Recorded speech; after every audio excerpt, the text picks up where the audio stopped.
Eu vou contar para vocês uma história rapidamente, a qual eu sou um dos protagonistas e alguns dos meus professores e alunos também são. A minha relação com a escola sempre foi muito conflituosa. Eu suportava a escola e eu acho que ela também me suportava até eu chegar na sexta série. A sexta série é um problema, porque a gente chega na sexta série no início da nossa adolescência. Aí a gente está ali com um monte de dúvidas e pensamentos e os nossos hormônios estão em ebulição. E eu já olhava para minha professora e já não achava mais ela somente bonita. Eu começava a achar outras partes do seu corpo mais interessantes. E eu ficava ali dentro completamente distraído, aí não deu outra. Eu reprovei na sexta série. Mas como eu sou perfeccionista e teimoso, eu reprovei pela segunda vez. Na verdade, eu me formei em sexta série. Eu levei 3 anos para conseguir chegar à sétima série. Mas eu só consegui chegar à sétima série porque eu mudei de escola. E aí um tal de conselho de classe me aprovou. Aí eu terminei o primeiro grau, fiz rapidamente o segundo grau, foi bem mais fácil do que aquela sexta série. E hoje a gente chama de ensino médio, aquilo que era o segundo grau antes. E realmente não existe um nome melhor para isso, que a gente chama de ensino médio. Porque ele é médio, ele é mediano para baixo. Ele não ensina nada de novo. Ele só prepara os seus alunos para o vestibular. E agora, mais recentemente, para o Enem. Eu terminei meu segundo grau e aí eu comecei uma faculdade. Eu parei. 2 meses. Aí a outra eu estudei um pouco mais. Deu 6 meses. Aí eu abandonei quem já havia me abandonado há muito tempo. E fui fazer uma coisa que eu gostava. E gosto até hoje. Futebol. Montei uma escola de futebol. Aí eu comecei a sentir que eu começava a ser um professor, mesmo sem querer ser professor. E isso ficou muito evidente quando uma mãe telefonou para a nossa escola de futebol, aflita, procurando um lugar para colocar o seu filho. Ele havia sido diagnosticado com hiperatividade. Em 1994 já existia hiperatividade. Aí eu estou lá e essa mãe falou, meu filho tem problema de relacionamentos e tal, e a psicóloga recomendou que ele fizesse uma atividade física. E eu também preciso de um descanso, de um sossego aos sábados de manhã, eu não aguento mais essa criança. E o escolhido foi a nossa escola de futebol. E eu estou lá no sábado de manhã, eu me lembro como se fosse hoje. Aquele ônibus chegando, cheio de crianças e adolescentes. De repente o ônibus para, o motorista mal havia pisado no freio. A porta sequer havia sido aberta. Lá atrás da última janela, salta um garotinho, sai rolando pelo chão, se levanta, tira a grama e a terra do joelho, chega perto de mim e fala, você é o professor da UPIAS. Eu falei, você é o Zezinho. Ele falou, como é que você sabe? Eu já tenho informações a seu respeito. Zezinho é um nome fictício. Acontece que o Zezinho me trouxe outros problemas. Porque o Zezinho não veio sozinho. Parece que ele reuniu todos os Zezinhos briguentos que tinha na cidade e trouxe para treinar com ele. Eu, na verdade, eu mais apartava brigas do que ministrava treinamentos. Aí eu precisava adotar uma estratégia, questão de sobrevivência da escola de futebol. O que eu fiz? Na hora do coletivo, que eles iam jogar futebol, e eles iam lá para isso, para jogar futebol, que eu ia montar as equipes, eu comecei a chamar os Zezinhos briguentos para serem os capitães das equipes. Então, um Zezinho briguento era o capitão do time azul, o outro Zezinho, capitão do time amarelo, o outro Zezinho briguento, capitão do time branco. E eu pegava o Zezinho mais briguento de todos e dava a ele o apito. Gente, vocês não imaginam o poder que o apito representa para algumas pessoas. Experimente fazer isso então com crianças. Façam isso em casa. Aí eu estava lidando com essas situações, mas eu não considerava que aquilo fosse suficiente. Eu sentia a necessidade de melhorar as minhas táticas, ampliar o meu conhecimento. E aí eu juntei uma necessidade com um sonho de infância e fui fazer uma faculdade de educação física. Com 33 anos de idade, eu entrei para o curso superior. Eu trabalhava todos os dias da semana, o dia inteiro. E à noite, eu ia para assistir às aulas na faculdade. Foram os 4 anos que eu mais me diverti na minha vida. eu ia observar meus professores. E eu fui surpreendido por alguns professores. Eu tinha uma professora que ela reunia a turma em círculo na sala de aula. Aí nós tínhamos que olhar um para o outro durante a aula.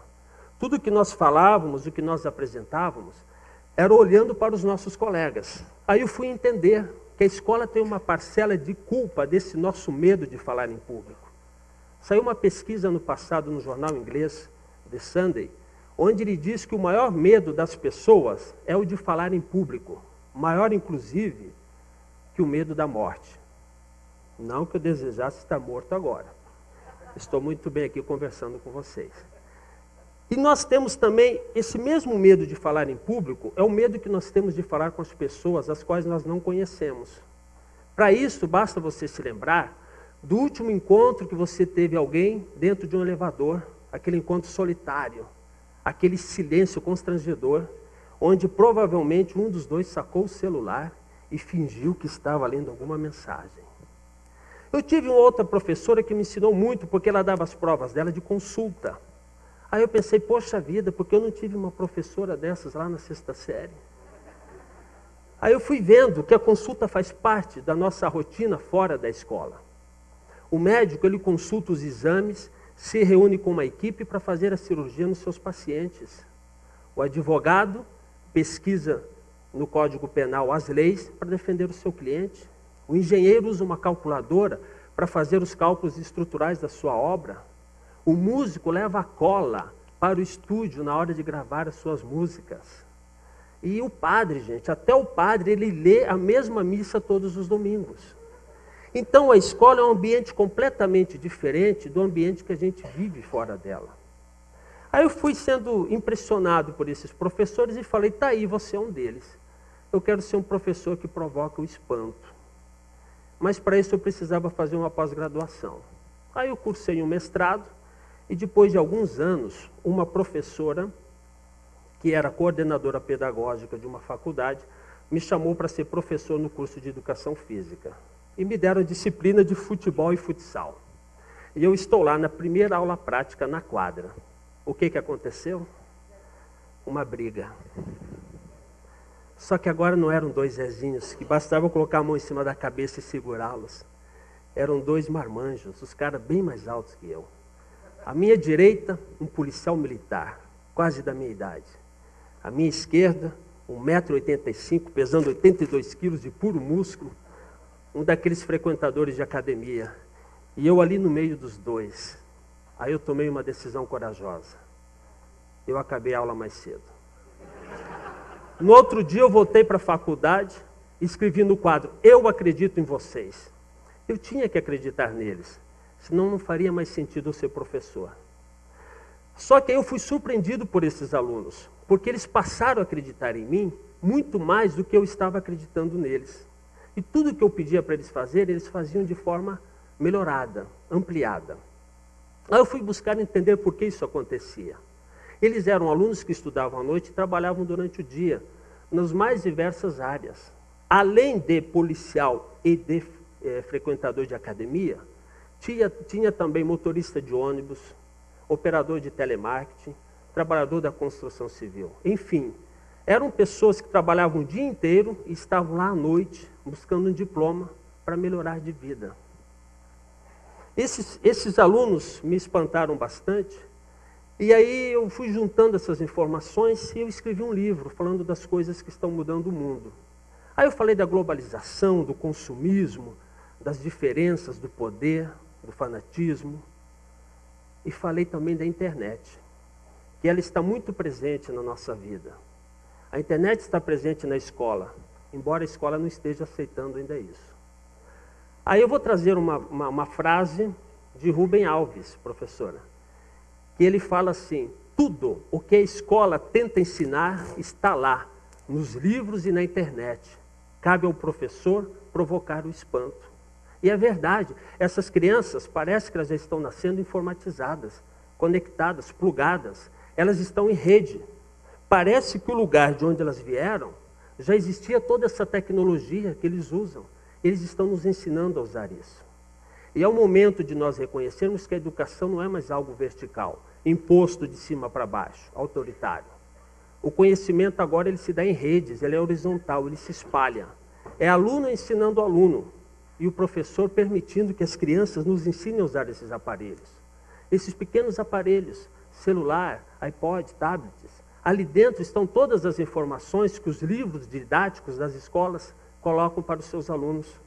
Ali dentro tem várias salas de vídeos, vários laboratórios, milhares de bibliotecas. Toda a nossa história está ali dentro. Tudo o que aconteceu, o que está acontecendo hoje, por exemplo, e muita coisa do que vai acontecer estão dentro desses aparelhos. Então, cabe ao professor provocar o espanto na sala de aula usando essas tecnologias. Uma sugestão. E falando em professor que provoca o espanto, durante o meu mestrado, eu fui pesquisar professores que foram perseguidos pelo regime militar no Brasil, durante a ditadura, né? Como hoje é o Dia Internacional dos Direitos Humanos, teve uma professora que me impressionou muito. Essa professora, ela era simpatizante do Partido Comunista. E ela ajudava as pessoas que lutavam contra a ditadura militar.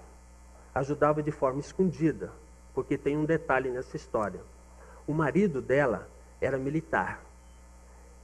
E segundo suas palavras, ele caçava comunistas. Ele literalmente caçava comunistas. Então essa professora me contou que quando o marido dela chegava dessas caçadas, que ele tirava a roupa suja e colocava para lavar, e ele ia tomar banho para depois jantar, ela pegava essa roupa e vasculhava nos bolsos, atrás de bilhetes, onde vinham escritos através de códigos, o nome da próxima vítima do seu marido. Ela aprendeu a decifrar esses códigos, colocava os seus filhos num carrinho e saía pelas ruas de Campo Grande, que não era uma cidade ainda grande, e ela tocava a campainha da casa da pessoa. A pessoa, vendo que era ela, do jeito que ela estava, ela fugia. Então essa professora me provocou um espanto, porque ela arriscou a vida dela para salvar a vida de outras pessoas. E eu aprendi com essa professora que antes de nós provocarmos o espanto, nós precisamos aprender a decodificar os códigos que os Zezinhos briguentos trazem com eles, quando na verdade eles só querem a nossa atenção. Os códigos que estão nesses alunos do período noturno, que trabalham o dia inteiro e estão buscando no ensino superior melhorar de vida, ser alguém diferente às vezes na própria família. Esses professores que provocam o espanto de que fala Rubem Alves. E eu fico analisando a minha trajetória como aluno e professor, os altos e os baixos que eu tive, os tropeços, as vezes que eu levantei, e eu confesso para vocês que todas as vezes que eu procurei ser professor, eu procurei ser o melhor aluno que eu nunca fui, para ser o professor que eu sempre sonhei em ter.